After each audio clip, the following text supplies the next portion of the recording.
विद्यार्थियों, आप सभी का अपने चैनल स्वरूप अकेडमी पर स्वागत है। आज हम कक्षा 8 की बात करते हैं, जिसमें राशियों की तुलना प्रश्नावली हम पढ़ रहे थे। 8.1 हमने पढ़ी थी 3 क्वेश्चन पढ़े थे। आज उसका हम चौथा क्वेश्चन पढ़ते हैं। आपको चौथा क्वेश्चन ऊपर दे रखा है, यहाँ पर मिल जाएगा। क्वेश्चन दे रखा है जिसमें क्या दे रखा है कि एक टीम टोटल मैच खेल रही है, उसके 10 मैच वो जीत रही है। जो उस टोटल मैच के कितने हैं, 40% है। तो आपको बताना है उस टीम ने कुल कितने मैच खेले। ठीक है, तो इधर देखो, हम इस चौथे का क्या करते हैं, सॉल्यूशन करते हैं। तो सॉल्यूशन करेंगे तो क्या करेंगे, मैं माना कि मेरे पास पता नहीं कितने मैच खेले, तो मैं मान लेता हूं, माना कि कुल मैचों की संख्या कितनी है, एस है। कितनी है, एस है। तो इसलिए क्या हो जाएगा कि वो एस का कितना जीत रहे हैं, 10% मैच जीत रहे हैं, या 40% जीतते हैं। तो एस का 40% कितना दे रखा है, 10 मैच दे रखा है। कितना दे रखा है, 10। आपको जो मान दे रखा है, जो मान दो बराबर दे रखे हैं, उन दोनों को बराबर रखना है। तो क्या हो जाएगा, एस का को हटाएंगे, इंटू का चिन्ह 40% हटाएंगे तो क्या आएगा, 100 और बराबर कितना आ गया, 10। एक शून्य से एक शून्य कट गई। आगे देखो, 2 से काटेंगे 2, यहाँ पर कितना आ गया, 5। तो एस का मान कितना आ जाएगा, इधर देखो 5, यहाँ पर गुणा में, यहाँ पर बटा में, वहां पर गुणा में चला जाएगा। तो 10 इंटू 5 और बटा कितना हो जाएगा, 2। तो 50 में 2 का भाग कितनी बार जाएगा, 25 बार जाएगा। तो टोटल मैचों की संख्या कितनी आ जाएगी, 25 आ जाएगी। कितनी आ जाएगी, 25 आ जाएगी। तो आपको पूछा है कि उस टीम ने कुल मैच कितने खेले, तो कुल मैच कितने खेले, 25 खेले। ठीक है, तो अब अगला पांचवा सवाल। पांच सवाल में क्या दे रखा है कि माधुरी ने चमेली अपने धन का 75% खर्च करने के बाद में उसके पास में कितने बचते हैं, 600 रुपए बचते हैं। ठीक है, तो उसको बताना है कि चमेली के पास में शुरू में कितने पैसे थे। ठीक है, किसके ऊपर दे रखा है, आप पढ़ लेना। तो मान आपको उसने कितने खर्च कर दिए, 75% धन उसने अपना खर्च कर दिया। तो बाकी कितना बचा, 100 में से 75 गए तो 25 बचा। और 25% की वैल्यू आपको कितनी दे रखी है, 600 रुपए दे रखी है। तो आपको टोटल धन निकालना है। तो क्या करते हैं, चमेली के पास में लिखो, चमेली के पास कुल धन कितना है, कुल धन कितना मान लेते हैं, एम है। कितना है, एम है। कुल धन कितना है, एम है। तो इसलिए क्या होगा, एम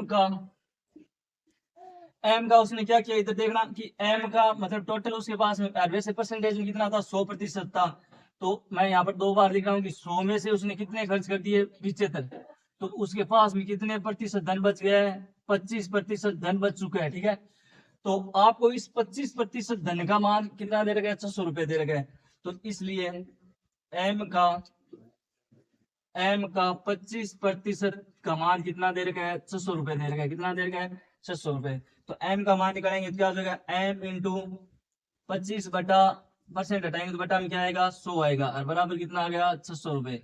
तो 25 कम 25 चौक 100, 4 यहाँ पर बटा में, वहां पर गुणा में चला जाएगा। तो टोटल मनी उसके पास में कितनी आ गई, 600 इंटू कितना हो जाएगा, 4। तो कितना आ जाएगा, 2400 रुपए। कितना आ जाएगा, 2400 रुपए। तो चमेली बहुत पैसे वाली है, इसलिए उसके पास पैसे कितने हैं, 2400 रुपए। कितने रुपए हैं, 2400 रुपए हैं। ठीक है, तो अब हम क्वेश्चन करते हैं, अगला क्वेश्चन।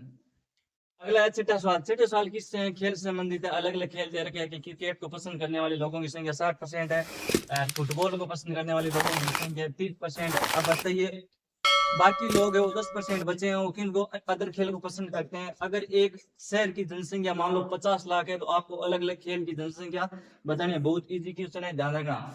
तो आपको दे रखा है कि कुल जनसंख्या कितनी दे रखी है, कुल जनसंख्या, कुल शहर की कुल शहर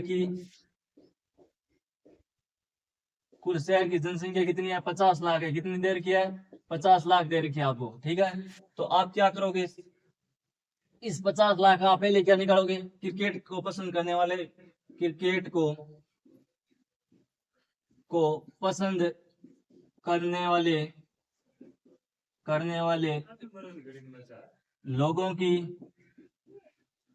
की संख्या, लोगों की संख्या क्या हो जाएगी, 50 इंटू 50 का 60% निकालना है, तो 50 का कितना निकालना है, 60%। वो किस में आएगा उत्तर, लाख में आएगा। किस में आएगा, लाख में आएगा। तो 2 शून्य से 2 शून्य गई। तो क्रिकेट को पसंद करने वाले लोग कितने हैं, 30 लाख है। कितने हैं, 30 लाख आ गए। आगे देखो, फुटबॉल को पसंद करने वाले, अब निकालते हैं फुटबॉल को पसंद करने वाले। फुटबॉल को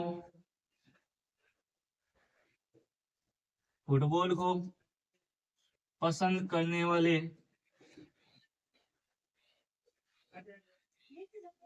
लोगों की संख्या, जनसंख्या या संख्या एक ही बात है, ठीक है। जनसंख्या कितनी हो जाएगी, 50 लाख का कितना निकालना है हमें, 30% निकालना है। तो 30 बटा कितना हो जाएगा, 100। और ये उत्तर किस में आएगा, लाख में आएगा। किस में आएगा, लाख में। तो कितना आएगा, 2 शून्य से 2 शून्य कट गई, तो कितना आ गया, 15 लाख। कितना आ गया, 15 लाख। अब अन्य लोग, आपको पता है कि 30 और 15 कितना हो गए, 45 हो गए। तो 50 में से 45 के कितने बचे, 5 बचे। तो अन्य खेल को पसंद करने वाले लोग कितने हो जाएंगे, अन्य खेलों को पसंद करने वाले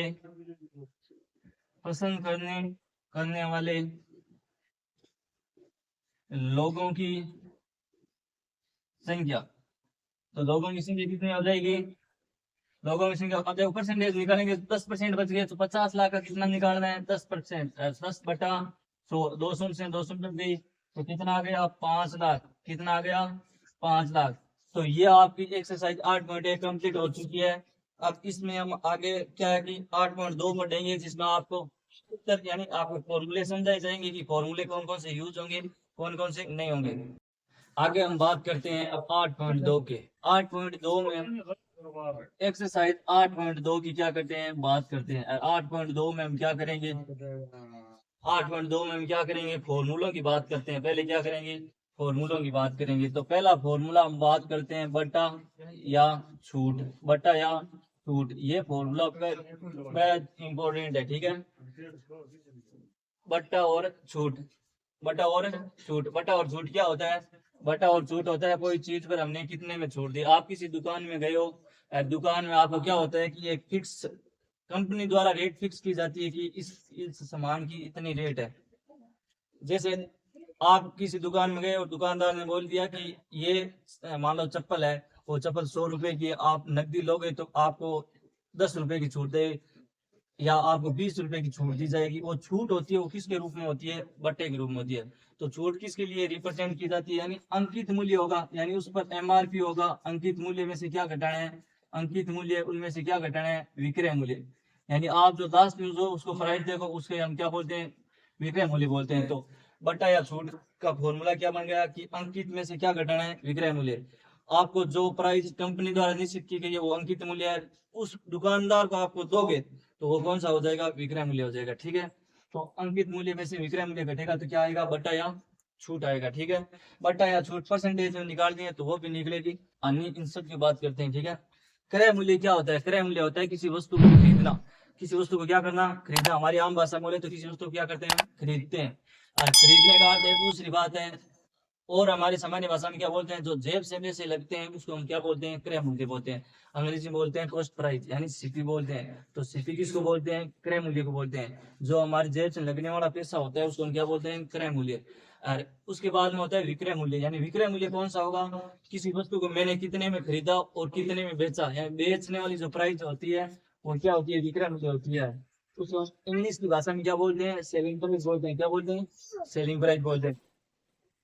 यदि खरीदने वाला मूल्य बेचने वाले मूल्य से अगर कम है तो हमें क्या होगा, लाभ होता है। क्या होता है, लाभ। और अगर खरीदने वाला मूल्य विक्रय बेचने वाले मूल्य से क्या हो जाए, अधिक हो जाए, तो हमें क्या होती है, हानि होती है। तो हम इन 4 चीजों का हम क्या पढ़ेंगे, फॉर्मूला पढ़ेंगे। तो खरीदने वाले मूल्य को हम क्या बोलते हैं, क्रय मूल्य बोलते हैं। क्या बोलते हैं, क्रय मूल्य। तो पहले क्रय मूल्य, उसके बाद में पहले हम लाभ और हानि की बात करते हैं। तो लाभ, लाभ क्या होगा, प्रॉफिट क्या होता है, प्रॉफिट होता है विक्रय मूल्य अधिक होता है। विक्रय